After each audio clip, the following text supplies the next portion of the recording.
Elles donnent du beau, ces vieilles dames. De vieilles vignes peut-être, mais pleines d'avenir. C'est en tout cas ce que se sont dit Solène et Dominique Génaud en s'installant il y a 5 ans à l'ombre du Canigou. Des vignes à 700 mètres d'altitude? Le projet n'est pas si fou que cela. Traditionnellement, sous l'époque, à la fin des années 1800, en fait, sur Arboussol, dans la petite commune, là on est sur Arboussol, il y avait 300 hectares de vignes. Et maintenant, voilà, nous on a 9 hectares sur Arboussol et on est les derniers à avoir de la vigne sur Arboussol. Sans doute pas pour très longtemps. C'est des terroirs plus difficiles à travailler, qui produisent moins, qui sont plus arides. Donc c'était moins dans la mouvance de la production de l'époque. Et donc ça a été abandonné, ça a été massivement arraché. Mais maintenant on retrouve de l'intérêt pour ces terroirs.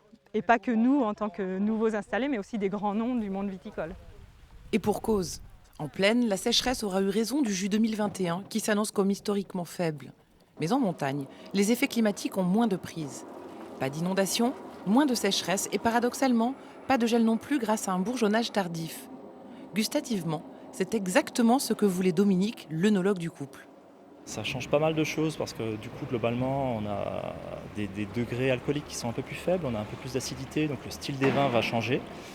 Et c'est une zone qui pour nous est une zone d'avenir parce qu'avec ces problématiques de réchauffement climatique, le fait de gagner en altitude, on perd des degrés et du coup on a encore je pense de belles années devant nous. L'anecdotique vigne Cerdane de Sainte-Léocadie, la plus haute d'Europe avec ses 1300 mètres d'altitude, risque fort d'avoir de la concurrence dans les années à venir.